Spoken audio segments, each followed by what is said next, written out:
ଆପଣ ଯୋଉ କଥା କହୁଛନ୍ତି ଦର୍ଶନ ପାଣି ଯିଏ ବି ଆସୁ ପୁରୀକି ଏମିତି ସେ ପ୍ରଭୁଙ୍କ ମୁହଁକୁ ଟିକେ ଦେଖିବ, ଆଖିକୁ ଦେଖିବ, ଏ ଭାବନା ଭିତରେ ଥାଏ, ସେ ଦର୍ଶନରେ ସବୁ କିଛି ସେ ପାଇଯାଏ। ଆପଣ କେତେ ବର୍ଷ ଆସୁଛନ୍ତି? ଆମେ ତ କିନ୍ତୁ ଆମେ ଟିକେ ଆସିପାରୁନୁ, ବର୍ଷ ଆସୁ ଭୁବନେଶ୍ୱର ରହୁଛୁ, ଭାବୁଛୁ ଟିକେ ଜଗା ପାଖ ଟିକେ ଆସିବୁ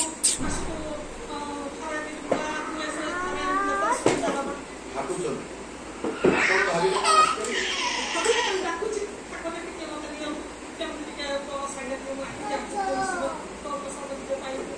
ମହାପ୍ରସାଦ ପାଇଲେ ଯେବେ ଆସନ୍ତି ପୁରୀ ଦର୍ଶନ ପରେ ମହାପ୍ରସାଦ ଯାଆନ୍ତି ଆନନ୍ଦ କଥା ସେଇଟା ଆଉ ଛାଡ଼ିକିରି ଆମେ ରହିପାରିବୁ, ଯେତେ ଦିନ ରହୁ ଏଇଠି ସବୁ ସେଇ କଣିକାଏ ତୁଳସୀ ପ୍ରସାଦ ଟିକେ ପାଇଗଲେ ଆମର ମନ ହୃଦୟ ସବୁ ହୋଇଯାଏ।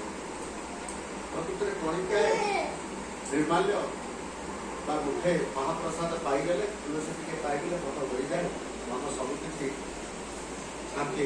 ଏଇ ସମୟ ହିଁ ଆସେ ଟିକେ ଫାଙ୍କା ଥାଏ, ମୁଁ ଏଇ ସମୟ ହିଁ ଆସେ ଟିକେ ଫାଙ୍କା ଥାଏ। ମୁଁ 2 ତାରିଖର ମୋ ମାନେ ଗୋଡ଼ ବଥା ହେବା ପର୍ଯ୍ୟନ୍ତ ଘୁରି ଘୁରିକି ଠାକୁରଙ୍କୁ ଆସେ, ପୁଣି ଲାଇନରେ ବସେ ଠାକୁରଙ୍କ ଦୋକାନକୁ ଦୂରରେ ଟିକେ ଦେଖିକିରି। ଗୋଡ଼ ବଥା ହେଲା ପର୍ଯ୍ୟନ୍ତ ମାନେ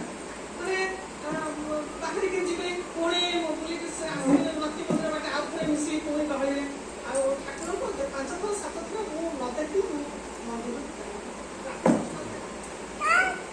ଦର୍ଶନ 6-7 ଥର ମନ୍ଦିର ଭିତରକୁ ଆସି ଆପଣ କରନ୍ତି, ଦର୍ଶନ ଭିତରେ ପ୍ରତି ଦର୍ଶନର କିଛି ଭିନ୍ନତା ଅନୁଭବ ଆଖିରୁ ପୁଅ ବାହାରେ ଠାକୁର ମୁଁ କିଛି ଭାବିପାରେନି, ମୁଁ ଏଠି ତ ଆସି ମୁଁ ସବୁ କିଛି ଭୁଲିଯାଏ, କେବଳ ହିଁ ଠାକୁର ଖାଲି ଠାକୁରଙ୍କୁ ଖାଲି ଦେଖେ, ଜଗନ୍ନାଥ ପ୍ରଭୁ ପ୍ରଭୁ ମା ସୁଭଦ୍ରାଙ୍କୁ ଖାଲି ମୁଁ ଖାଲି ଦେଖେ, କ'ଣ ମୁଁ ଜାଣିନି।